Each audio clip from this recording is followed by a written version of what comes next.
கிறிஸ்துவுக்குள் பிரியமுள்ள சகோதர சகோதரிகளே, பலன் தரும் தேவன் எபிசோட் 1697க்காய் கர்த்தரை துதிக்கிறேன், மகிமைப்படுத்துகிறேன். இந்த நாளிலும் ஏசாயா 42:21 பிற்பகுதி சொல்லுகிறது, அவர் வேதத்தை முக்கியப்படுத்தி அதை மகிமையுள்ளதாக்குவார். கர்த்தர் தம்முடைய வார்த்தைகளுக்கு முக்கியத்துவம் கொடுத்து அதை மகிமை உள்ளதாக மாற்றுவார். வாழ்க்கையிலே மகிமை பெற வேண்டுமா? வேலையிலே, தொழிலிலே, படிப்பிலே மகிமையை நீ பெற்றுக்கொள்ள வேண்டுமா? வேதத்திற்கு, வேத வசனத்திற்கு முக்கியத்துவம் கொடு மகளே. தினந்தோறும் நீ வேதத்தை தியானித்தாயானால் அந்த வேதம் அல்லது அந்த வேதத்தில் உள்ள மகிமை உன் வாழ்க்கையை மகிமையாக மாற்றும், மகத்துவமாக மாற்றும்.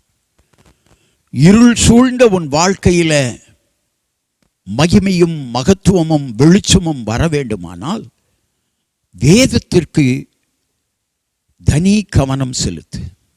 வேத வசனத்தை உன் இருதயத்தில் வாங்கி கொண்டு அதன்படி நட. வேத வசனத்தை ஆண்டவர் முக்கியத்துவப்படுத்தி இருக்கிறார். வசனத்திற்கு கீழ்ப்படுகிறவர்களுக்குத்தான் அற்புதத்தை செய்வார். ஆண்டவருடைய வார்த்தை, ஆண்டவருடைய வசனம் கால்களுக்கு தீபமும் பாதைக்கு வெளிச்சமாய் இருக்கிறது. ஆண்டவருடைய வார்த்தை மன மகிழ்ச்சி. உன் மன மகிழ்ச்சிக்கு வேத வசனம் உதவி செய்யும். கண்களை மூடி ஜெபிக்கலாம். எங்களை நேசிக்கிற நல்ல தகப்பனே, இன்றைக்கு யார் யார் மன மகிழ்வு இல்லாமல், மகிழ்ச்சி இல்லாமல் குடும்பத்தில், வாழ்க்கையில், வேலையில் துன்பப்பட்டு கொண்டிருக்கிறார்களோ அவர்களை தேடி இந்த வார்த்தை வருகிறது. இயேசு கிறிஸ்து கர்த்தர் வேதத்தை முக்கியத்துவப்படுத்தி இருக்கிறார். அந்த வேதத்திற்கு முதலிடம் கொடு மகளே, முதலிடம் கொடு. ஆண்டவர் உன்னை கனம் பண்ணுவார். ஆண்டவர் உன்னை மகிமைப்படுத்துவார். உன்னுடைய காரியங்களில் ஆண்டவர் உதவி செய்ய போகிறார்.